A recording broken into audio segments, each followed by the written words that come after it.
Real people, real breakthroughs. This is the Psychology of Eating podcast, where psychology and nutrition meet to uncover the true causes of our unwanted eating concerns. Your relationship with food will never be the same. Now, here's your host, eating psychology expert, and founder of the Institute for the Psychology of Eating, Mark David.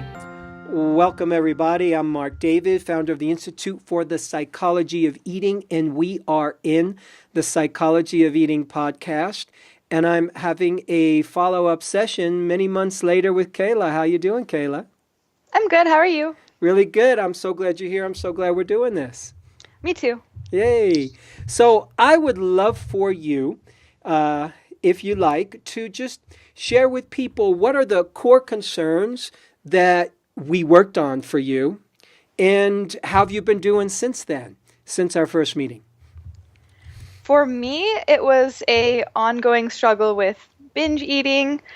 I was able to shake a lot of other eating disordered behaviors, but binge eating is something I still struggled with on a semi-regular basis. We kind of talked about how being sexually abused as a child contributed a lot to the binge eating, and that it was an undigested life experience that I would have to continually digest in smaller pieces.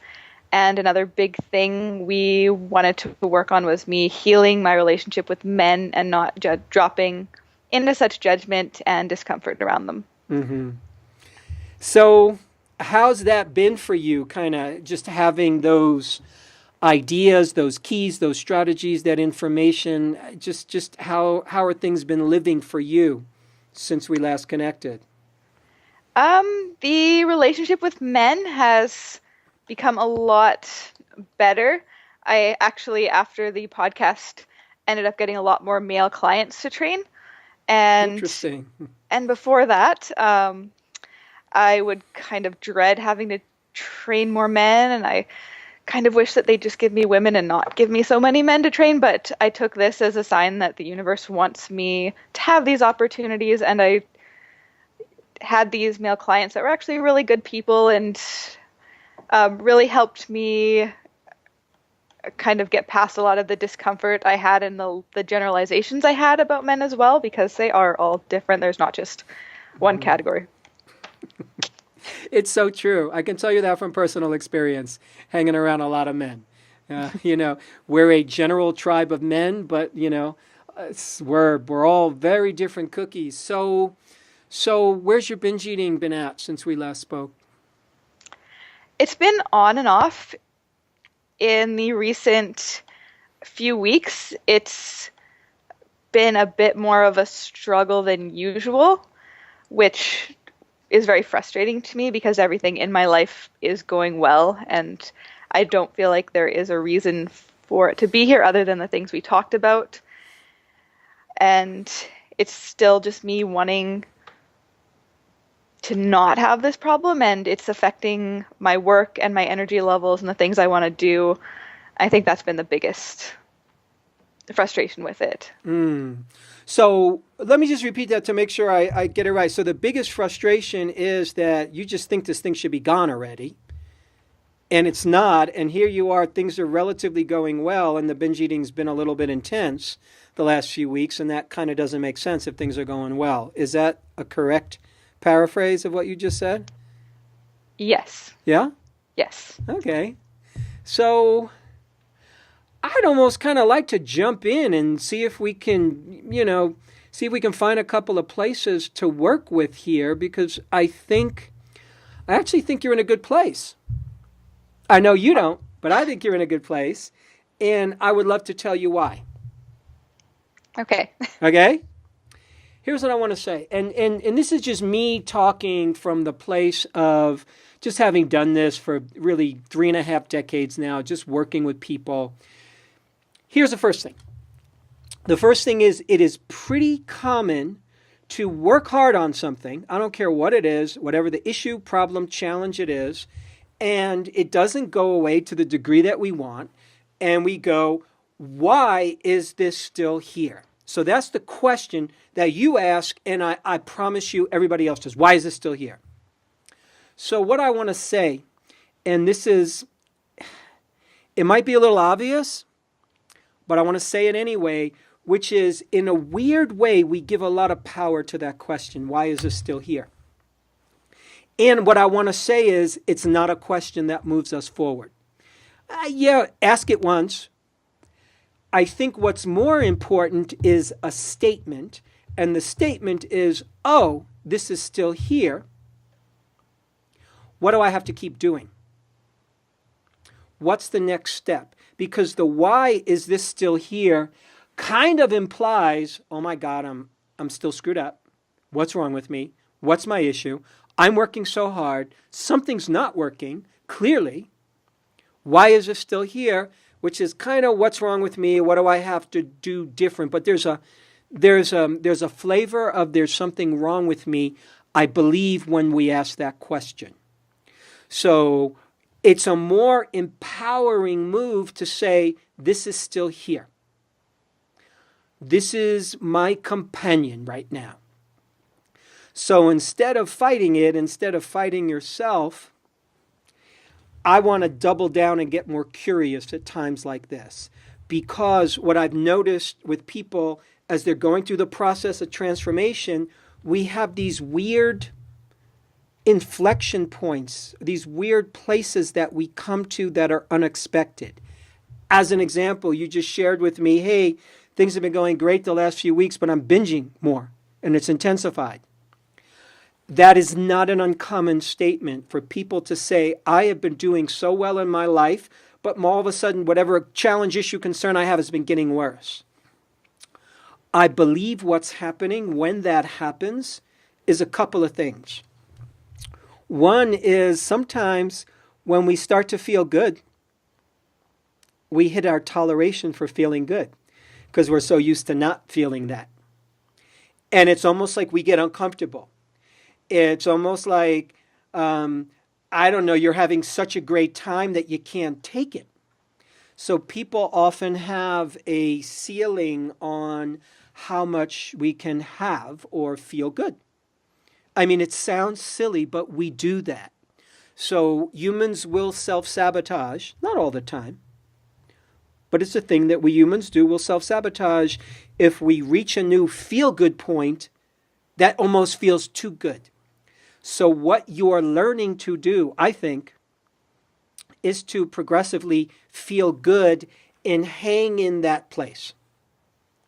Because things were going well and it was hard for you to hang there, through no fault of your own, you haven't been able to sustain yourself in not binging and in just feeling great about yourself. So this is, I think, challenging your feel-good quotient. And the question I would ask myself is, can I breathe into life when I'm feeling good and just feel good? And really focus on, oh my goodness, I'm feeling good today. Oh my goodness, I'm feeling good today, as opposed to kind of miss the experience in your body. Because when we're feeling good, it's a bodily experience. And it's easy to go back up into your head, which is probably where the binge eating comes from. You'll think about something you don't even realize you're thinking about. You'll have a thought, and it'll trigger you. So all I'm saying is, I would love for you to re-context your experience.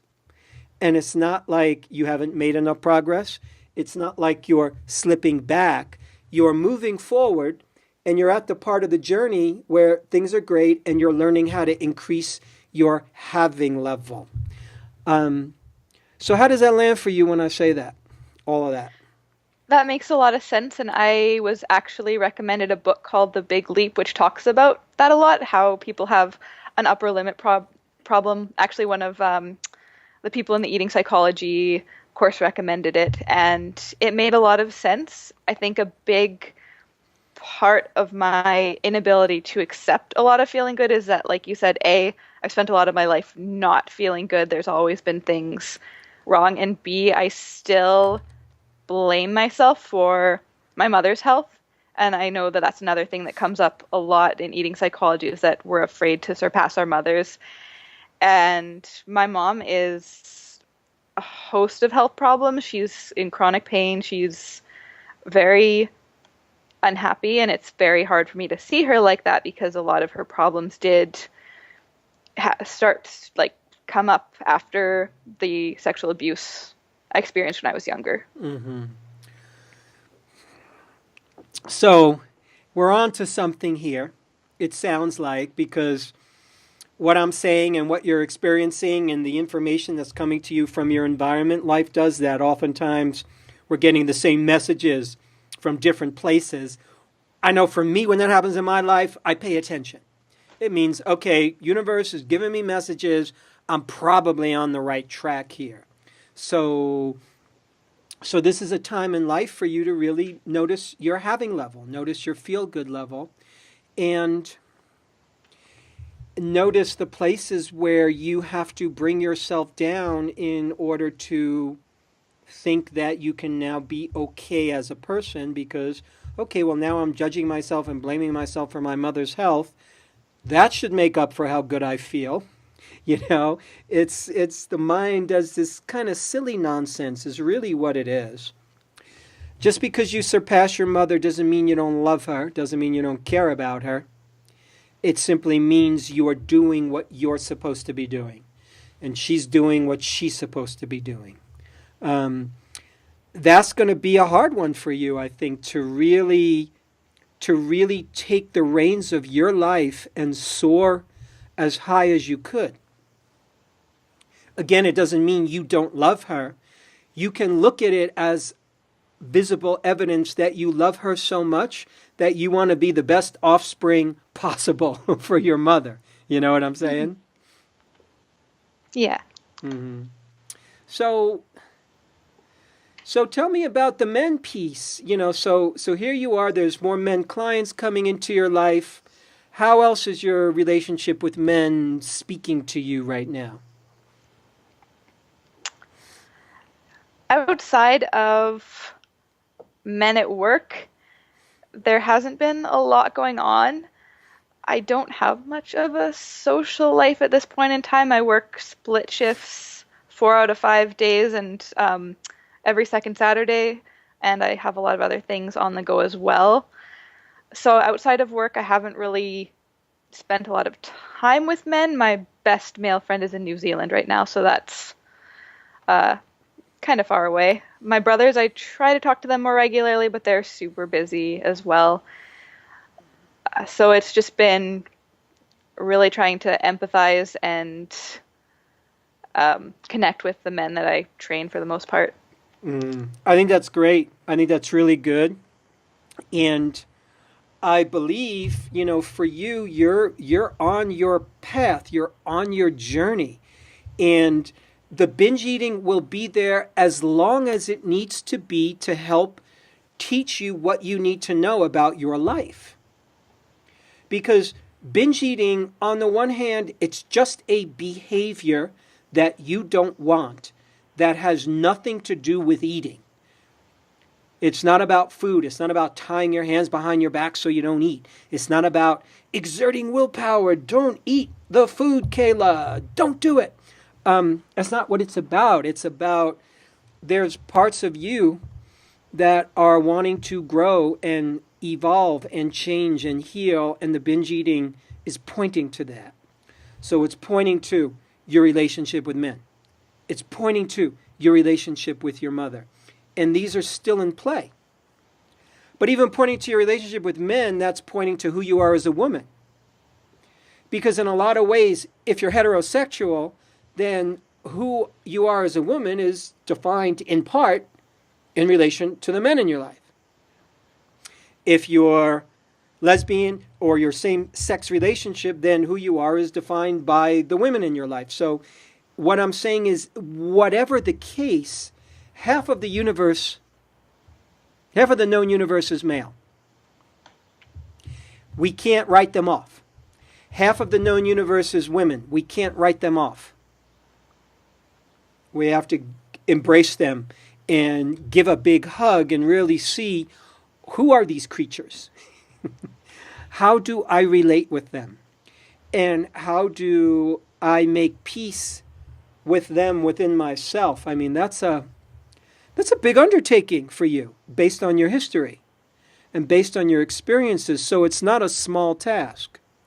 But for whatever reason in life, this is your task that you have to do to get where you need to go. And where you need to go means I'm in charge of my body. I eat what I want to eat. I don't eat what I don't want to eat. I take care of myself with food. I take care of my body. And I'm not doing behaviors that are counter to what I say I want to do. The only reason those behaviors happen is because there's work to do in these other places. That's all. Makes sense. Easier said than done, I know. Yes. What are you hopeful about? I am hopeful that I will eventually move through this. Another thing that really helps is writing.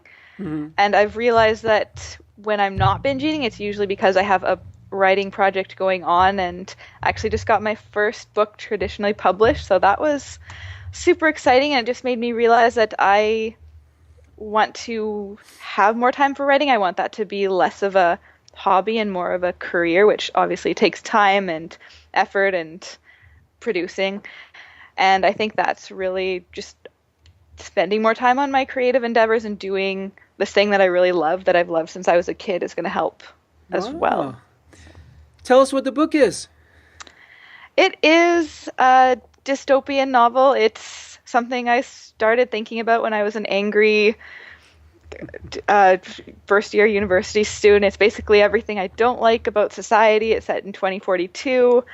It just goes into topics like substance abuse and the objectification of women. So it's dark, but it's interesting. Or so I've heard. Mm-hmm. Well, congratulations. Thank you. I hope the people that need to read it, read it. Me too. Mm-hmm. So, what do you think will help you move forward in setting a higher bar on your ability to kind of feel good about your life, so you don't have to go to binging when things are good? What do you think will help move it forward? I think making more space to enjoy my life. Gratitude journals have always really helped me. Setting specific times aside to do things that are just fun and not for a purpose also really help.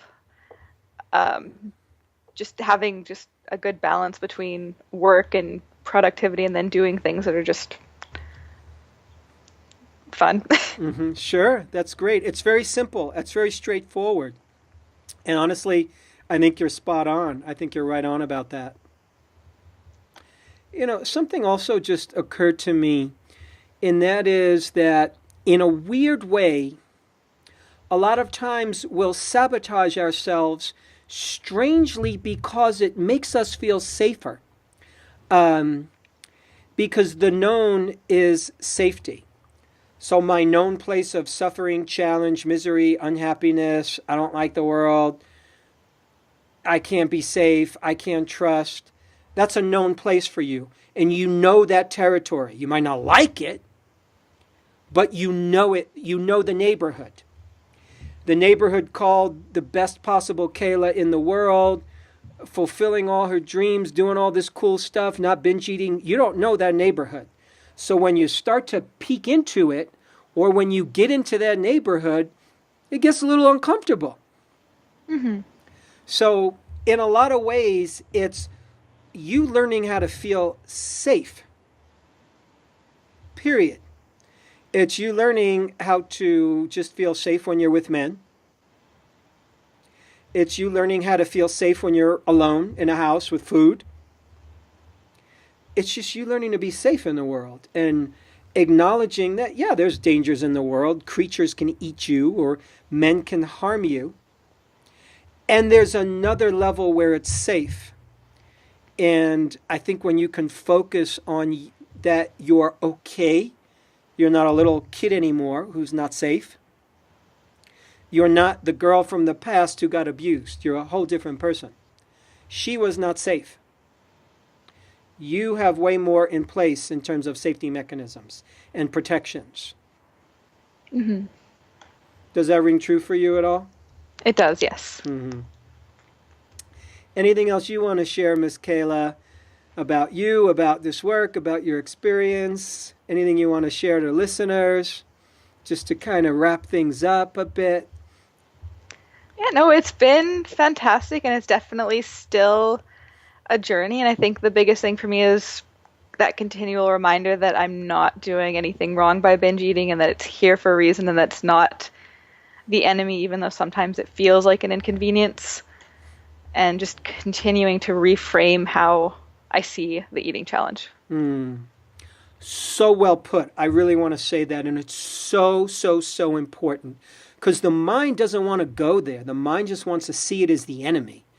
Because who wants to binge eat? Like, it's not fun. It doesn't have a good outcome. Nobody wants to do it, really, at the end of the day, especially after it's done.